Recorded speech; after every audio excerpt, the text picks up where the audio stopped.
I pledge allegiance to the flag of the United States of America and to the republic for which it stands, one nation, under God, indivisible, with liberty and justice for all.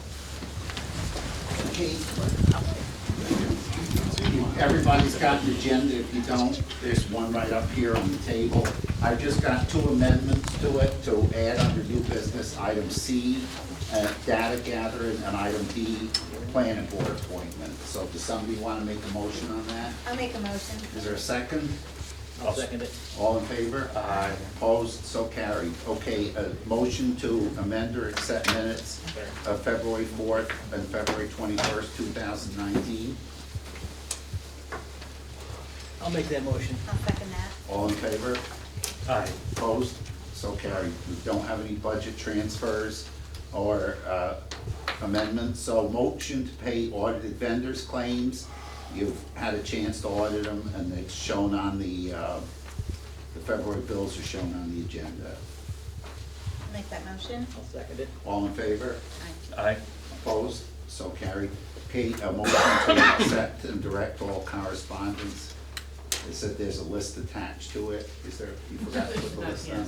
Okay, we can skip over that then. All right, public presentations. I'm gonna ask Mr. Burrell to speak because he has another meeting to go to first. I don't mean to slight anybody, but he has someplace else to go, I understand. Thank you. Yes, sir. This is from the American Legion. The American Legion in the United States is going to be celebrating their 100th anniversary next week. Also, this year we're going to be celebrating our 100th anniversary for the Malaysia American Legion here. 100 years is, we're still going. And it wouldn't be going without the help of its community. And I'd like to present the town citation and a certificate of appreciation.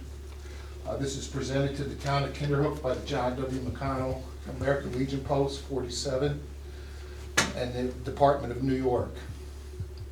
As we celebrate our 100th anniversary for the American Legion and our post, we present the certificate of grateful appreciation to the town of Kinderhook to honor your continuous and steadfast support of veterans and the American Legion.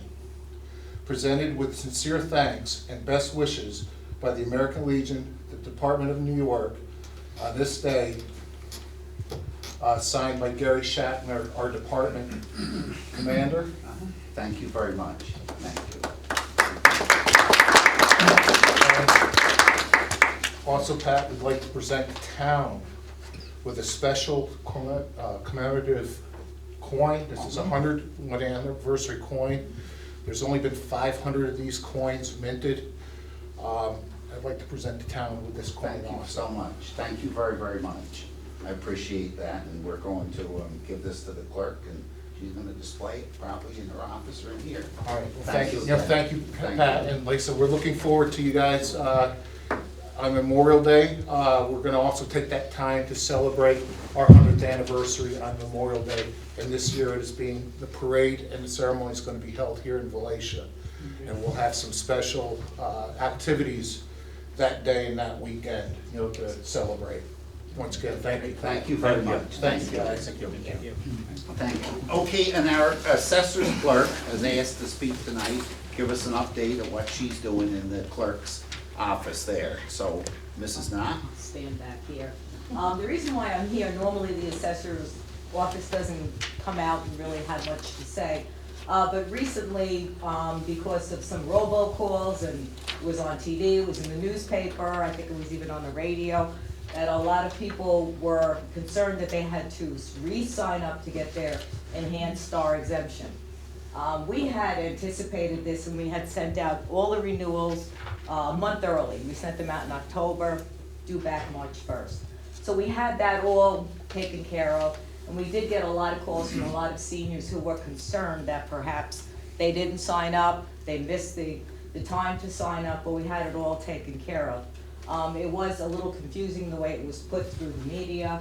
And they had gotten some emails, they had gotten some letters, but we did take care of everything. This was something through the state, that the state wanted everyone to do, but luckily we knew ahead of time, so we were able to take care of it. We mailed out approximately 477 exemptions in October. We very nicely, I wish Tom was here to hear this, but we took in 12 more veterans. We gave them veterans exemptions. And one of the things I'm most proud of is we do the work, we listen to people, we give them papers, we help them fill them out. But there was one instance where 2 daughters had come up to visit their mom to stay with her because dad had just died that week. They had heard about the enhanced star, realized mom wasn't getting it, and now money was gonna be tight, so they quickly came in the office. I gave them the papers to fill out, and while they're filling them out, they happened to mention that dad was gonna get a veteran's funeral. I looked and I realized dad had never gotten a veteran's exemption. He never applied. He was of that generation where they didn't say too much, they didn't tell people anything, they didn't look for anything. They felt they did everything they could for their country, they wanted nothing back.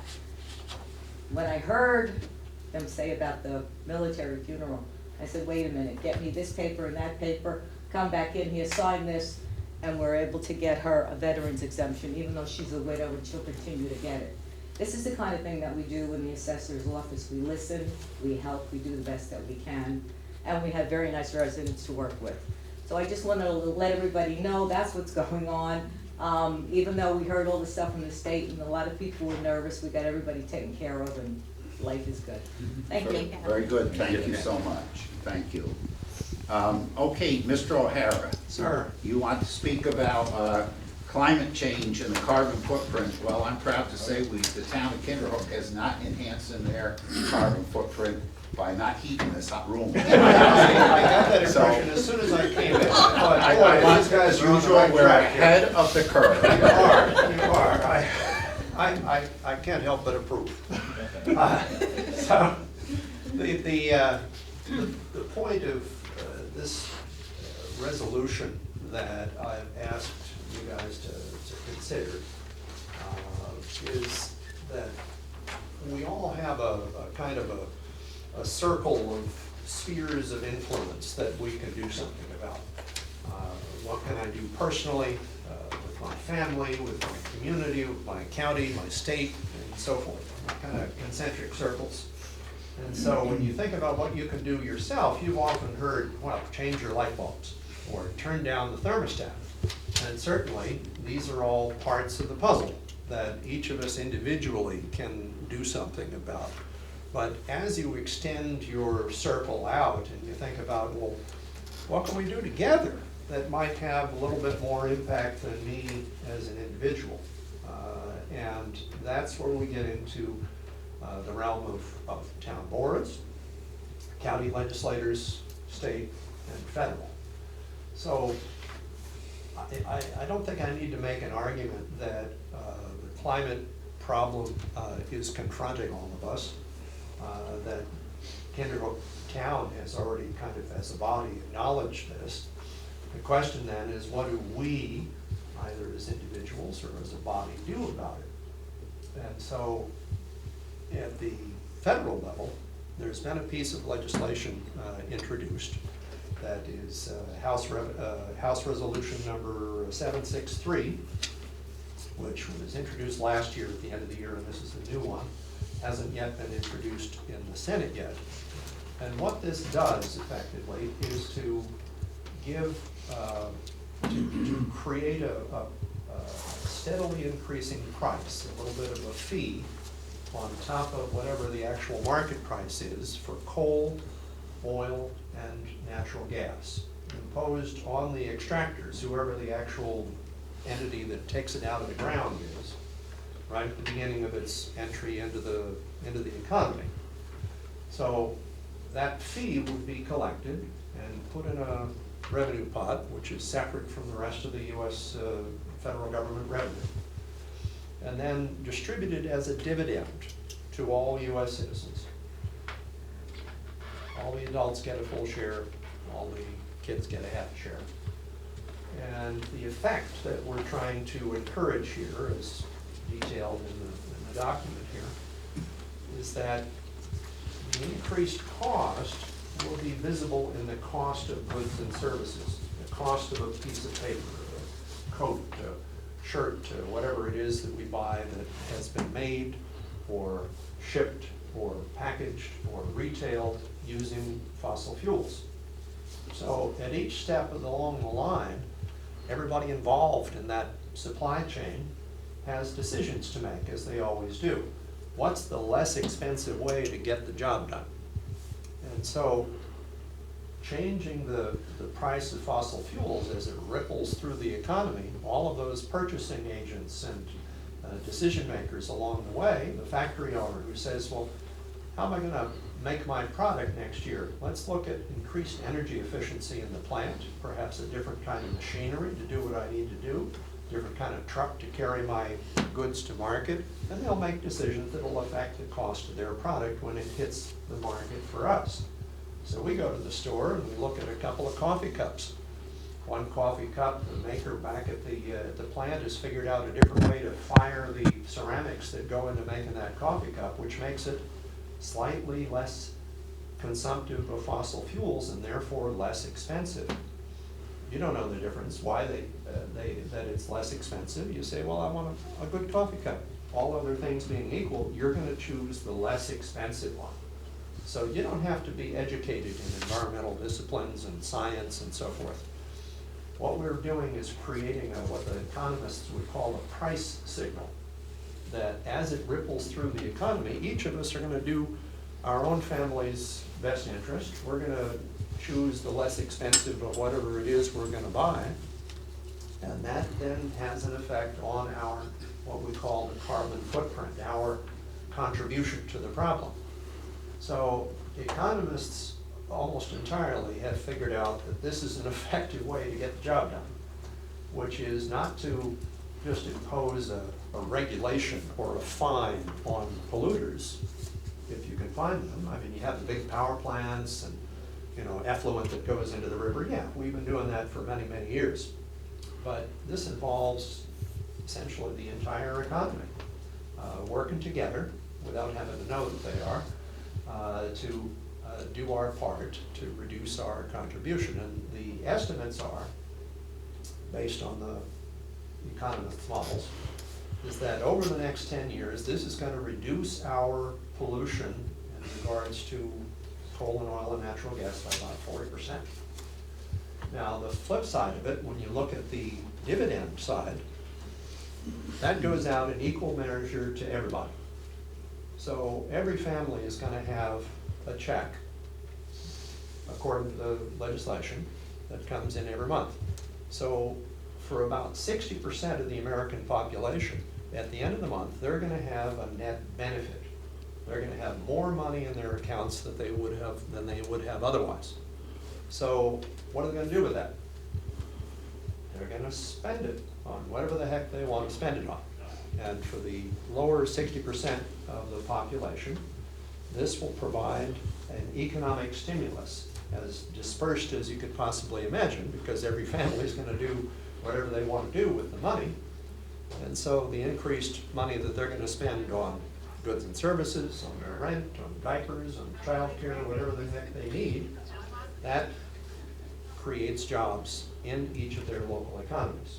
So the estimates are that over the next 10 years, the economic net effect will be 1.2 million more jobs in the country than would have been created otherwise, all other things being equal. So there's couple of more wrinkles in it that I think are important. Over every year, the cost, the fee goes up and up and up and up. So the introduction of it is almost unnoticeable in the ups and downs of the fossil fuel market. But over the next decade, somebody who's looking ahead and they say, oh, I would hardly notice it now, but looking ahead, now I can plan ahead. The factory manager, the shipping manager, the householder can all look ahead and say, oh, well, I have time to adjust my buying habits, put insulation in the house, do something that will help me take advantage of the trend.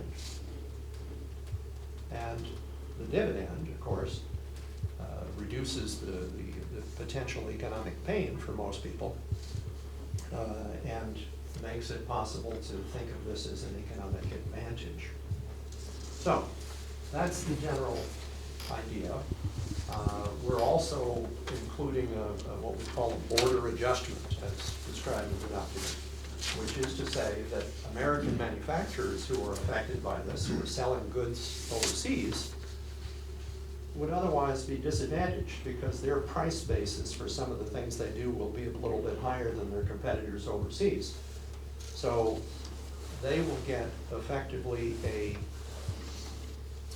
rebate when their product leaves the States. So that they get essentially a refund on the increased costs that their product would have incurred. And the reverse is true for imported goods coming in. For those countries who don't have a regime like what we're proposing, their cost of goods and services will be increased, a tariff essentially, on the goods that are coming in to level the playing field for our manufacturers so that they're effectively equalized at the border. We call it a border adjustment. So all of that is happening at the federal level. So what could we as individuals or town board members do? Well, one of the things that we're asking you to do tonight is to raise your hand and say to our federal representatives, our congressmen and our 2 senators, please help us out here. Because we can't do it here in the town of Kinderhook, in Columbia County, or the state of New York. We need the federal government to help us out by implementing policies that will work towards a cleaner environment and a better economy for all of us in the years to come. So that's the bottom line, and I'm open to answering any questions that you might have about the proposal.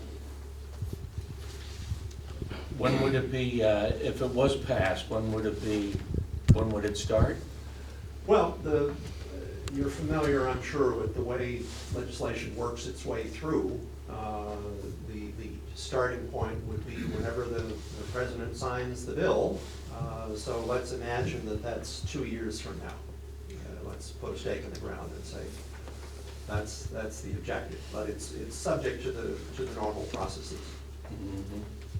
Mr. O'Hara, we've got a climate, smart climate committee. Yeah. And it would be my suggestion, and trustee Councilman Bickerton is the chairman of that you would perhaps run this through your smart climate committee and make a recommendation up to us, because they're better versed than we are in Right. environmental issues. We've done quite a bit here, so I'd like them to weigh in on it anyway. Yeah, It's a diverse group. that's how it's usually done. Yeah, For I'd be those happy. communities that have an existing committee. Yes, I'd be pleased to do that. And then we'll take it back to Right. our board here. Great. So I'll make a motion then that we send this matter to the Smart Climate Committee for them to review and make a recommendation. And then you can give me a back to package the board. of, packet of information Great, to go with it. you bet. I'll second Okay. that. Motion made and seconded, all in favor? And then I could also get you, I could also get you to come to The other meeting. the other meeting. Great, That when would do you work. have those? The last Thursday. One of those days. Yeah. of the month. Bill knows. Yeah, last Wednesday for us. Oh, okay. All right, the last Wednesday of the month. Well, thanks for your attention. So Thanks for coming. Oh, you're Thank welcome. you. Yeah. I'll get your contact info for it.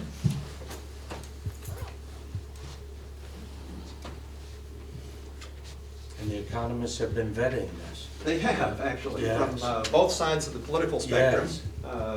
All sorts of people that you wouldn't have otherwise thought would agree with one another do. People You do know, agree with each other Yes, behind the doors. exactly.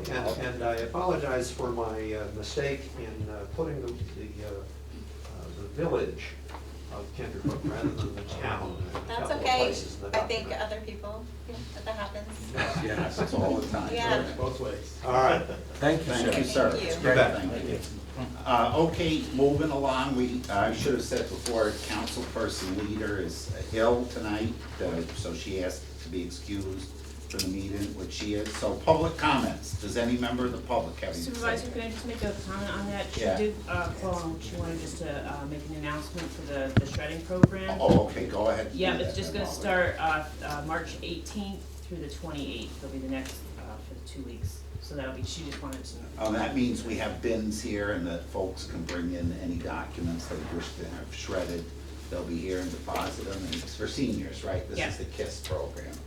So, so that's, yes, that's going on.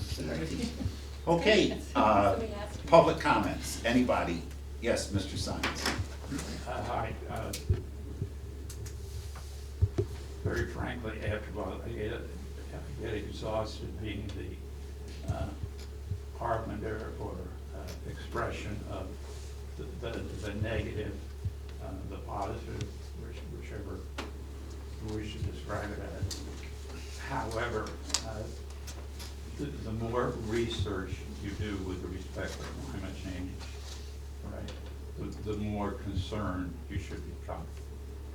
Right? Now, some of us have children, some of us have grandchildren, some of us maybe even would like to see our grandchildren have children. But more and more, there are people that are saying, you know what? It's not gonna be the same. And the opportunities for those in the future are not gonna be what they are today. And to a large extent, it has to do with carbon dioxide, right? And the warming of the Earth's, the air above the water bodies and the land, because it's occurring. And it's very difficult to read, I don't expect you to read it. You know, there are two documents. You know, there's it's the Intergovernmental Panel on Climate Change, and there's the Fourth National Climate Assessment. Now, these are documents that were created by literally thousands of scientists. And as they say, they unfortunately point in a negative direction. So what I would ask is, aside from what Michael was describing, what do each of us do to go beyond that? Because it's not like the commercial to the cereal, you know, let Mikey do it, you know? It's a little more to it than that, because each of us contribute to the presence of the increasing concentration of CO2 in the atmosphere. So as a governmental group, you may have some opportunities that we as individuals do not have. So I think we should examine those. A lot of those can come from Phil in this committee. But I think the electric charging station is just one small part. All right, there's so much more to do. I apologize for the negativity, but I literally believe our backs are against the wall. You know, are we gonna stand up and do something? Or are we gonna let Mikey do it? Thank you. Okay, any other public comments? If not, I'll move on then to old business, which we have none of. To new business, we got an application from the town clerk to attend the New York State Town Clerks Association Conference from May 5th to May 8th. This is named an event, and our clerk gets a lot of good information there. So, does somebody want to make a motion on that? I'll make that motion. Is there a second? I'll second that. All in favor? Aye. Opposed? So carried. We got a couple of applications to use Martin H. Glynn. The first one, I spoke with the gentleman tonight, and he's withdrawn his application. As a matter of fact, he said toss it, so he doesn't need to ask anymore. We got an application from CYO, which is now named the Kinderhook Basketball Association, to extend the gym use until April 30th. Does somebody want to make a motion on that? I'll make a motion, that's great. Is there a second? Second that. All in favor? Aye. And we got an application from the Boy Scouts to use the gym for a yard sale, but we didn't get a date or anything, did we? We did get a date, but we had a question on the storage. About the storage, so maybe you can get back to, find out from them about this. We had an issue about storage before, about long-term storage of all these treasures that are sold at the yard sale here, so we'll find out about that. Okay, Item C, the Suzette Bowie called me the other day. As everybody knows, the town is gonna do a reval in 2020, but she has a month or so where her workers don't have a lot to do, and she wanted to know if they could start doing data gathering on vacant land. So if you do own vacant land and you see somebody out there with a camera taking pictures, they are out there visiting the land to make sure it's still vacant, and checking out, making sure the data that's in the town's files is accurate. So I just wanted to let everybody know about that. And then we've got one opening on the planning board that we wanted to, that there's somebody expressed an interest with, and does somebody have a nomination on that? I think Mr. Ball might be interested, nominate Mr. Ball. Okay, is there a second on that? I'll second that. Second, all in favor? Aye. Opposed? So carried. This gentleman is already alternate member of the planning board, has been for a number of years. Okay, moving along here. Just trying to see, I think I covered everything I wanted to cover. Public comments, are there any other public comments? Yes, Mr. Can I Simon? bring up something that we Sure. haven't discussed at all? I spoke to Andy about it for a few minutes. It appears that there is a significantly large project that may be coming just south of the Kindlebrooke border, right off Route 9. And that is, Tim may know more about it than certainly that I do. And that is they're gonna concentrate the methane that they get from the cow manure and actually not only collect it, but they say they have somebody to sell it to. Well, I don't know whether that has any impact on the town or not. I think it'd be nice to know something about it. I heard it was a digester project for, and they were considering taking food waste into there, so. I don't think has anybody applied down in Stuyvesant for that? That would be the town of Stuyvesant. Right. I don't think they have to apply because it's an ag business. I don't know about that, the answer to that. Maybe Andy knows about that? Yeah, I told that we haven't received any lead agency circulation or anything like that. Nobody, I'll I talk heard, to the, I'll talk to the Stuyvesant. We're talking Will Rock? Yeah. Yeah. I haven't heard anything at all about it specific. I heard 2 or 3 years ago it was the food There was a digester. discussion at the Economic Development Council Corporation, the counties, Uh-huh, about a $15 million grant from National Grid to the EDC uh-huh. in order to build a biodigester in Columbia County. And Stuyvesant was the place that they had talked about. And basically, at this point, they said there was a feasibility study that was granted, and there was some monies available to do that study. And as far as it goes, that's as much as I know about it. Yeah, I haven't heard anything other than what I heard a couple of years ago about it. Mm-hmm. Maybe Andy, you could ask around, I'll talk to Tal, right? talk to Tal, yeah, see if Tal is the town attorney down there, see if they've got. Excuse me, what is the process for something like that, you know? You gotta ask that gentleman there. Well, it's That town governed attorney. in the town of Stuyvesant, so it wouldn't ever come here. Right. So the question is what's occurred there. Right. And whether it does have an impact on it. That is a question. Part of the secret review. Anything else under public comments? Anything else? If not, I'm gonna move along then. Board comments? Media questions? Did you have any questions? No. Okay, we need to go in executive session to discuss a contract. Somebody wants to make a motion on that? Is there a Second second? motion. I'll second it. All in favor? Opposed? Aye. So carried. Okay, thank Thank you you all all. for coming.